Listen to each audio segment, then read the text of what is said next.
राजा परीक्षित से कहते हैं, धीरे धीरे समय आ गया शरद पूर्णिमा का,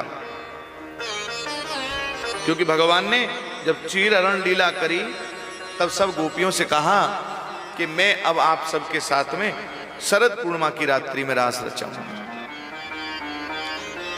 कि भगवान पिता रात्रि शरदोत्फुल्ल मल्लिका वीक्षरन्तुं मनश्चक्रे योगमायामुपाश्रिता।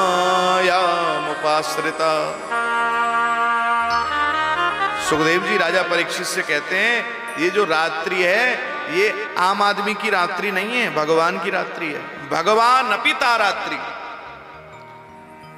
ये साधारण रात्रि नहीं है। इसलिए अपनी मन की सब बोल्टों को खोल लेना अच्छे से, मन को खोल के एकदम विचार करके शांति से रास के प्रसंग को सुनना, कहीं भ्रम ना हो जाए तुम्हें रास की कथा सुनकर। वीक्षरन्तुं मनश्चक्रे योग माया मुपाश्रित, ये योगेश्वर की रात्रि है। इसलिए धैर्य धारण करके शांति से भगवान की कथा सुनना है, क्योंकि रास पंचाध्याय की जो कथा है वो 5 अध्यायों में, और 5 अध्याय का मतलब होता है कि हमारे शरीर में भी 5 प्राण है। वैसे ही भागवत के 5 प्राण कहे गई है रास पंचाध्याय की कथा, जिसमें भगवान का हृदय भी है। वो क्या है? गोपी गीत, वो भगवान का हृदय है। गोपी गीत को यदि भागवत जी से निकाल दिया जाए तो धड़कन निकल गई मतलब। तो ऐसी परम शांति की ये कथा है। रात्रि का समय गोपाल ने अपनी वंशी का निनाद किया कि श्यामं हिरण्य परिदिं वनमाल्यवर्ह दातो प्रवाल नटवे समनुव्रतांसे विन्यस्त हस्तमितरेण दुनानमब्जं कर्णोत्पलालक कपोलमुखाब्जहासम्।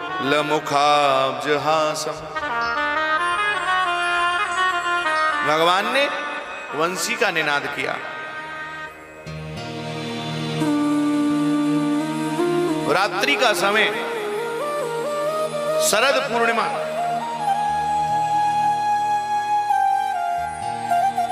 और जैसे ही वंशी को बजाया गोपाल ने, यमुना का किनारा चंद्रमा पूर्ण रूपेण दर्शन दे रहे हैं। इस दृश्य को मन में धारण करके देखो। वंशी बजाने वाला एक है, वंशी भी एक है, लेकिन वंशी को सुनने वाले लाखों थे। और सुखदेव जी कहते हैं, परीक्षित, जिसने भी वंशी को सुना वह अपने मन में यह सोच रहा था कि भगवान मुझे बुला रहे हैं मेरा नाम लेके। जितनी भी गोपियां थी ब्रज में, जितनी भी गोपियां थी, सबके मन में यह भाव कि कन्हैया मुझे बुला रहे हैं। और जो गोपी जिस काम को कर रही थी वहीं छोड़ दिया। एक गोपी गाय धो रही थी और गाय धोने के समय वंशी को सुन लिया, छोड़ दिया बर्तन। एक गोपी भोजन बना रही थी, भोजन को वहीं छोड़ दिया। एक गोपी भोजन करा रही थी, आधे में ही छोड़ दिया। एक गोपी के पति ने गोपी को कक्ष में बंद कर दिया, मैं देखूं तू जाएगी कैसे। उस गोपी ने कहा, तुम्हारा जो प्रेम है ना मेरे शरीर से है, आत्मा से नहीं है। उसी समय अपनी देह का त्यागन कर दिया और आत्मा से गोविंद के पास पहुंच गई। क्योंकि ये गोपी पता है कौन है? ये किसी की पत्नी नहीं है, किसी की बेटी नहीं है। तो कौन है? बोले ये 80,000 कर्मकांड के जो मंत्र हैं वो सब आकर गोपी बने ब्रज में।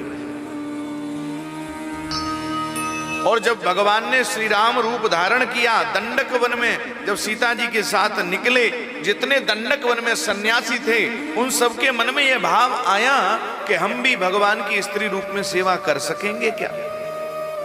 वो सब संत आकर ब्रज में गोपी बने। और भगवान ने जब वामन रूप धारण किया तो वहां जितनी दैत्य कन्याएं थी उन सबने भी मन में यही प्रार्थना करी, वो सब आकर ब्रज में गोपी बने। और भगवान ने एक रूप और धारण किया, कच्छप रूप, कछुए के रूप में। तो जितनी भी मत्स्य कन्याएं थी वो सब आकर ब्रज में गोपी बनी। और इनके मन का, जीवन का जो लक्ष्य है वो कृष्ण प्राप्ति है। गोभी इंद्रियैहि कृष्णम रसम पिबति इति गोपी। जो हर इंद्रिय से कृष्ण रस का पान करे उसे गोपी कहते हैं। तो जो जितनी भी गोपियां थी सब दौड़ रही हैं, श्रृंगार भी नहीं कर पाई, उल्टा सीधा श्रृंगार किया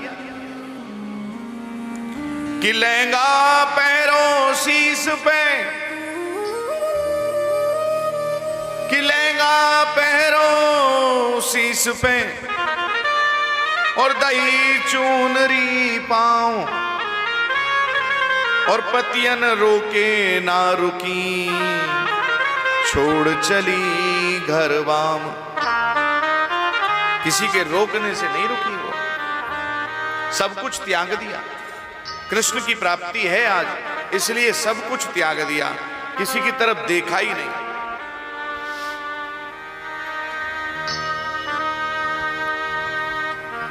झुंड के झुंड जा रहे हैं और जिस दिशा में गोविंद देखे उसी दिशा से हजारों गोपियां आती। राधा रानी पहुंच गई।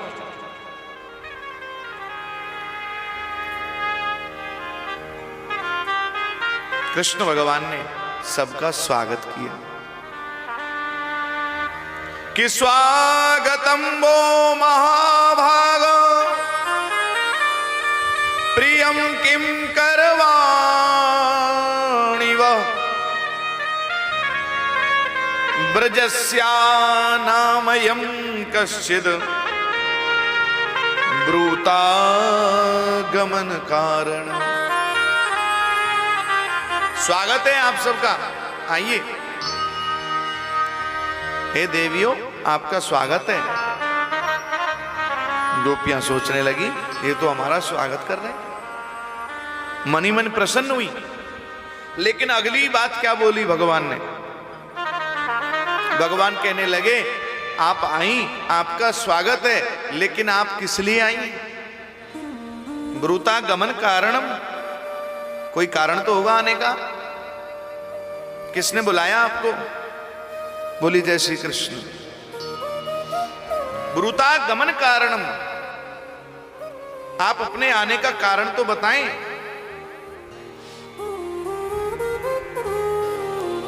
गोपियां सोच रही हैं हम तो सब कुछ इनके लिए छोड़कर चली आई, और अब ये कह रहे हैं क्यों आई हैं, किस काम से आई हैं?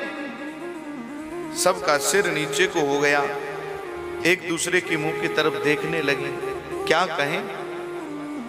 भगवान कहने लगे मुझे लगता है आप सब इसलिए आई हैं कि चंद्रमा का जो सुंदर दर्शन हो रहा है, आज की रात्रि में चंद्रमा बड़ा सुंदर लग रहा है, यमुना का किनारा है,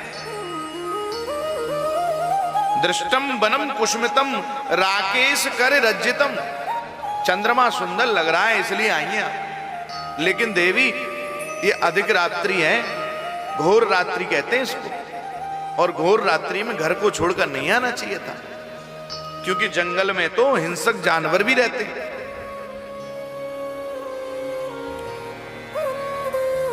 क्यों आई हैं आप? गोपियां शांत हैं, कुछ नहीं कह रही, कोई जवाब नहीं। भगवान कहने लगे देवियों एक बात कहूं, तुम पतिव्रता नारी हो, और पतिव्रता नारी का धर्म है कि वो अपने घर में रहकर अपने परिवार को देखे, परिवार की सेवा करे। आप अपने परिवार को ही छोड़कर चली आई, ये पतिव्रता नारी का धर्म नहीं है। एक कथा सुनाता हूं तुम्हें। एक पतिव्रता नारी थी, अपने पति की रोजाना सेवा करती थी। सायंकालीन का समय पति कार्य करके लौटा घर पर, उस देवी ने भोजन की थाली लगाई, भोजन कराया अपने पति को, भोजन किया और भोजन करने के बाद में वह पति जो है पत्नी की जंघा पर पैर रखकर सो गया। अब पत्नी पंखा झल रही थी, लेकिन उसी आंगन में उस देवी का एक बच्चा खेल रहा था और सामने एक चूल्हे में अग्नि जल रही थी। अब उस स्त्री ने विचार किया, यदि मैं उठकर अपने बच्चे को लेने जाऊं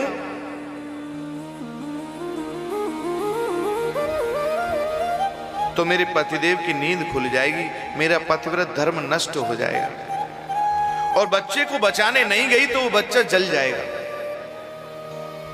क्योंकि बच्चे को क्या पता अग्नि है।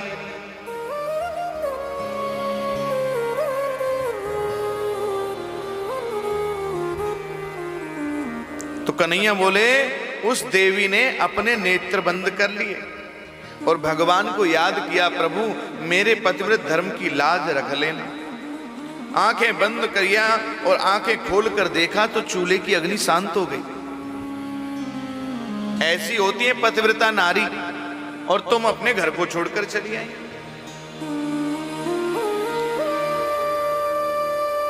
कन्हैया की बातें सुनते सुनते गोपी भी बोली, गोपाल जो आप कथा सुना रहे हो ना, ऐसी कथा हमें भी आती है। हमको भी एक कथा आती है ऐसी पतिव्रता नारी की। एक पतिव्रता नारी थी, वो भी अपने पति की सेवा करती थी। बोली जय श्री कृष्ण। वो भी नित्य प्रति अपने पति की सेवा करती थी। एक दिन क्या हुआ, उसका पति बोला मुझे तो बाहर जाना होगा 1 महीने के लिए। अब वो देवी बोली, जब आप 1 महीने के लिए चले जाओगे तो मैं आपकी सेवा कैसे करूंगी?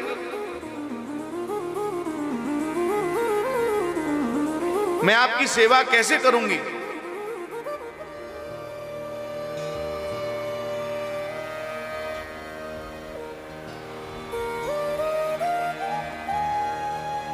पति बोले, ऐसा करो तुम मेरी तस्वीर रख लो, तस्वीर की सेवा करना जब तक मैं नहीं रहूं। तो उसने अपने पति की तस्वीर रख ली, उसकी रोजाना सेवा करने लगी। 1 महीना हो गया। 1 महीने बाद जब पति लौटकर आया, द्वारे को खटखटाया, उसी समय वह तस्वीर की सेवा कर रही थी। तो गोपी बोली, कन्हैया आप बताओ कि उस पत्नी को तस्वीर की सेवा करनी चाहिए कि द्वार खोले जाकर? कन्हैया बोले, जब सच्चे के पति द्वार पर आ गए तो फिर तस्वीर की सेवा करने की आवश्यकता क्यों? फिर तस्वीर की सेवा नहीं करनी चाहिए। तो गोपियां बोली, जिनको हम छोड़कर आए वो तस्वीर है, जिनको हम त्याग कर आई हैं वो तस्वीर है। सच्चे के पति तो आप ही हो। आत्मा का पति भगवान के सिवाय कोई हो नहीं सकता। जिनको हम छोड़कर आई हैं वो शरीर के संबंध थे, उनको त्याग कर आई। क्योंकि आपकी भक्तमती मीराबाई ने भी कहा था कि ऐसे वर को क्या वरे जो जन्मे और मर जाए, वर वर ये गोपाल को जस छुड़ लो अमर है। तो आप हमारे सच्चे के पति हैं, झूठे पतियों को हम त्याग कर आ गई। भगवान इस बात को सुनकर प्रसन्न हो गए और प्रसन्न भी अति हुए। इधर राधा रानी भी खड़ी हैं सामने।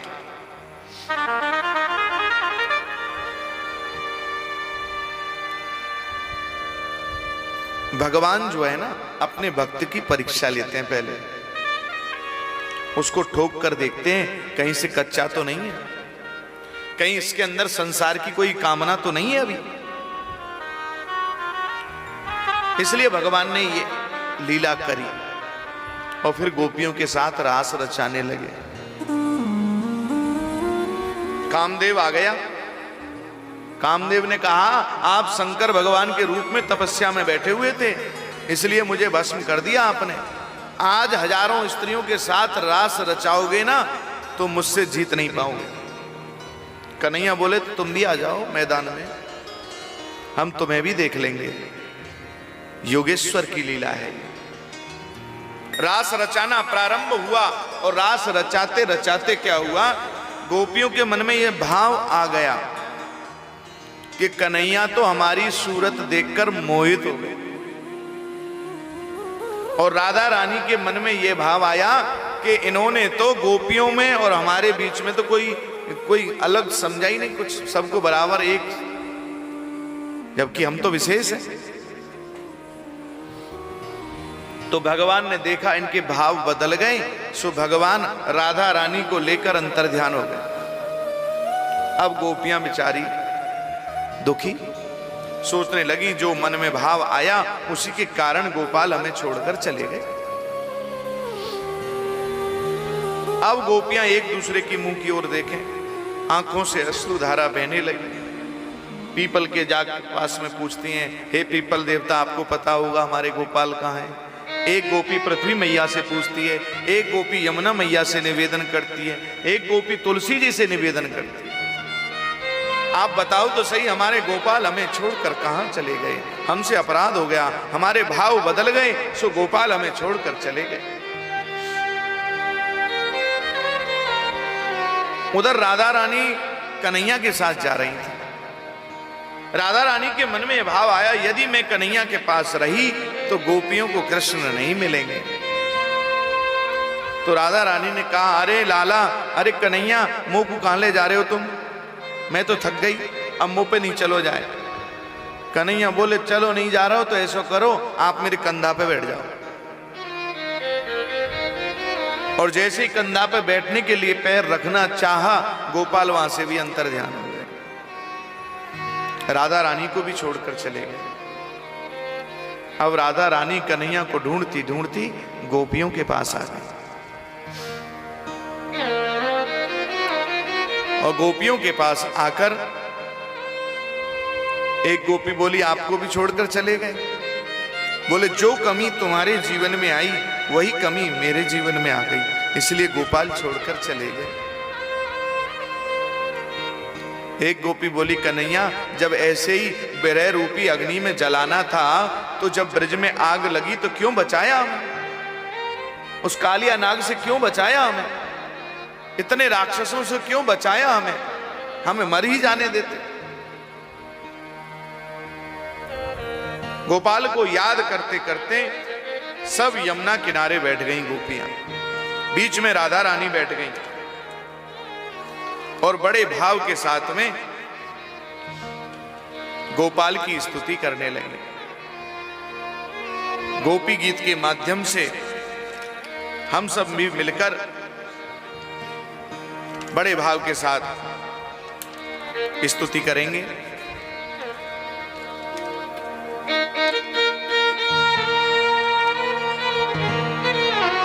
गोपी गीत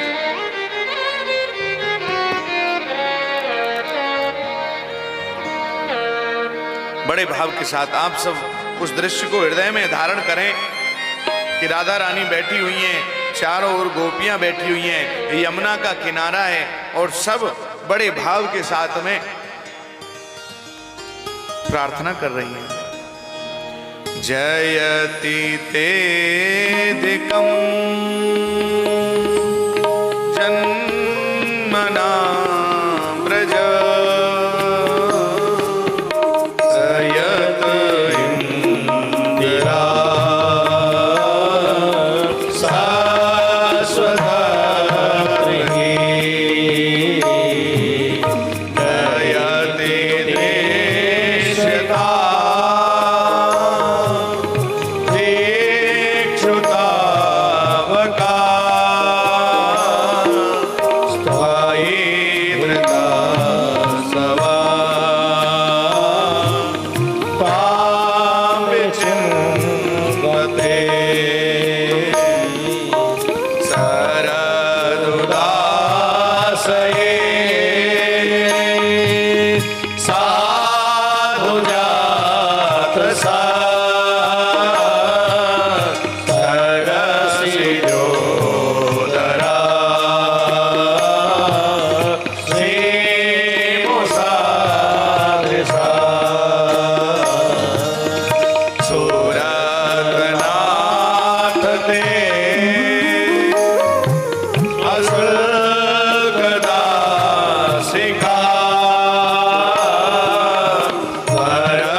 यदि मही कर कसेषु तेनाटवी मटसी दद्यत तेन किंस्वत् कोरुपादिभिर्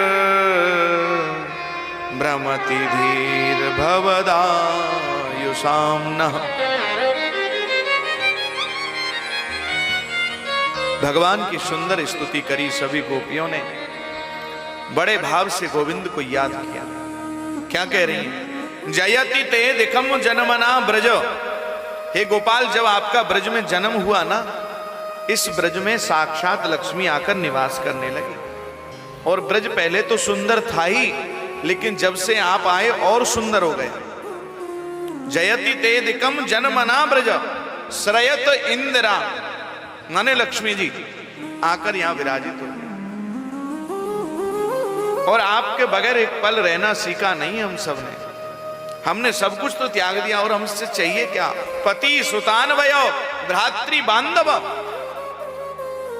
परिवार के सभी सदस्यों को त्याग कर हम आपकी शरण में आए। हे गोपाल, आपके जो चरण है ना, बहुत कोमल है, बहुत कोमल है। आप न जाने कहां करील के कांटों में अपने चरणों को लेकर चले गए। एक बार आप माखन चुरा कर भाग रहे थे, तो आपके चरण जो है गरम बालू से लाल हो गए। तो आपके चरण तो बहुत कोमल हैं गोपाल, आ जाओ, अब इतनी परीक्षा हमारी मत लो। एक गोपी बोली, गोविंद आप सोच रहे होंगे कि आप मेरी भक्त नहीं हो।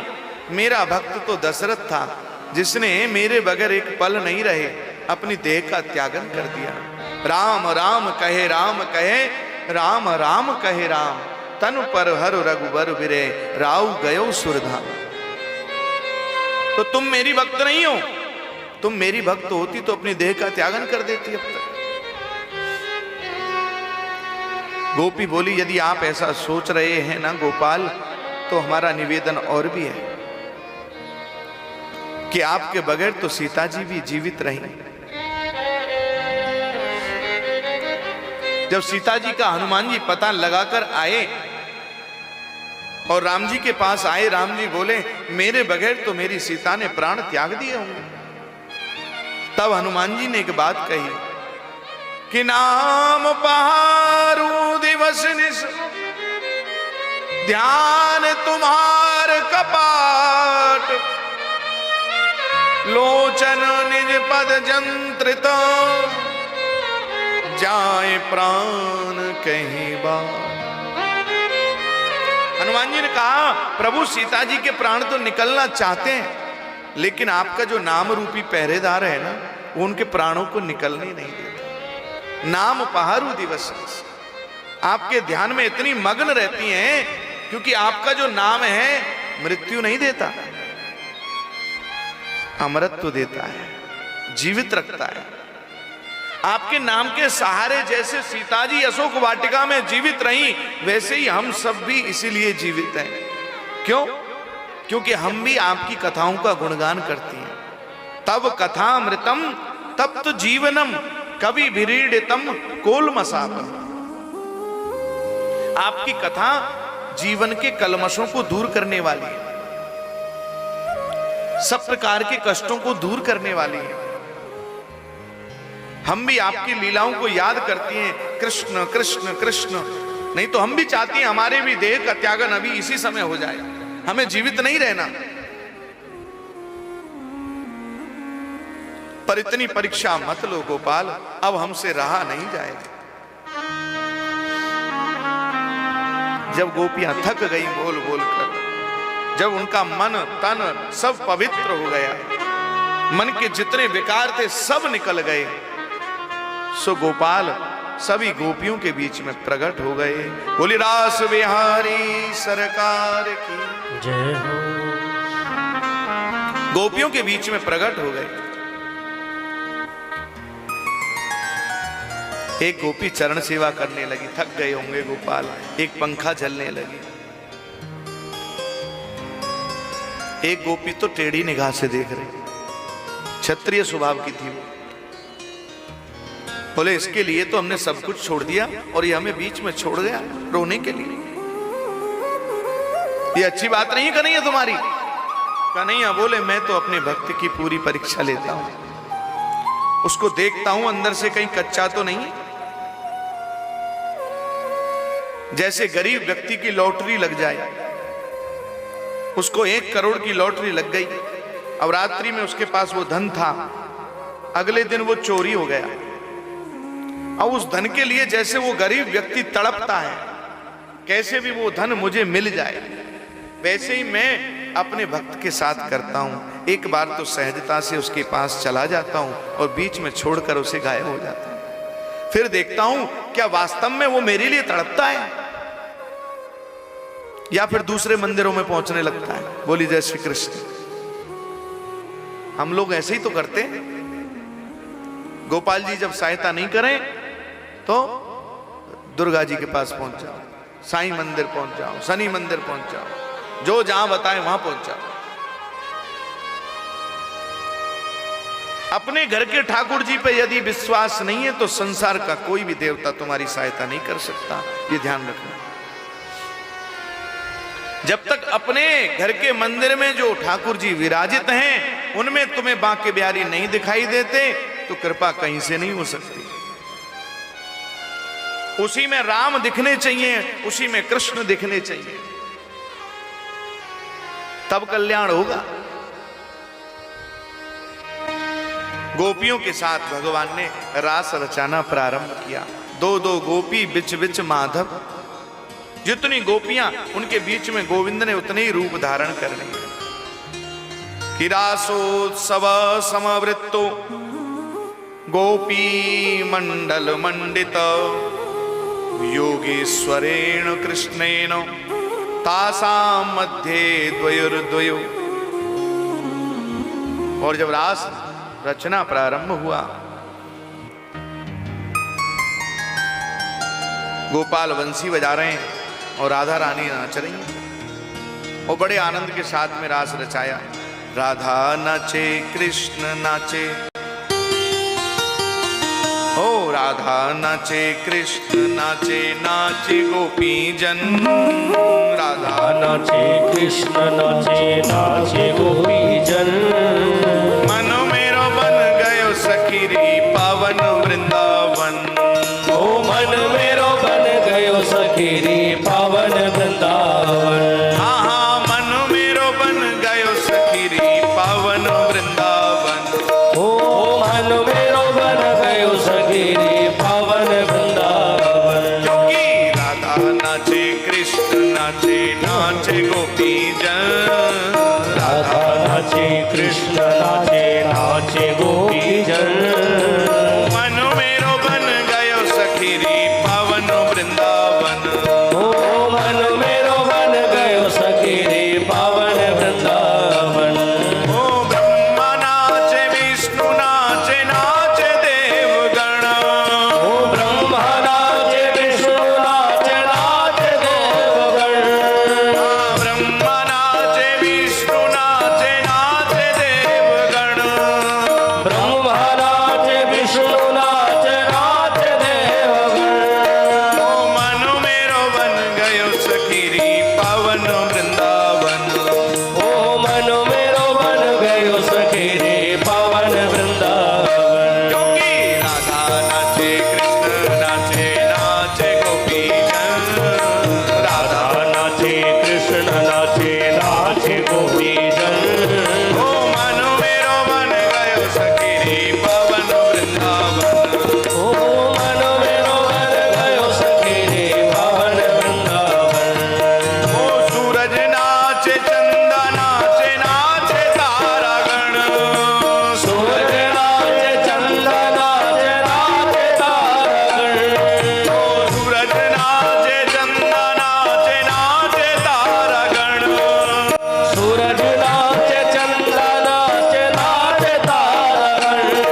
बन गयो सखीरी पावन। रास रच रहा था तो भोले बाबा को याद आ गई, नहीं रहा गया उनसे। कन्हैया की लीला में प्रवेश ना करें। हाँ, सो पार्वती जी से बोले हम भी चलेंगे, हम भी चलेंगे। पार्वती जी बोली वहां तो कृष्ण के सिवाय किसी का प्रवेश नहीं है, वहां एक ही पुरुष है बस। बोले बाबा बोले तो हमारा स्वरूप बदल दो। हाँ, एक दिन वो भोला बन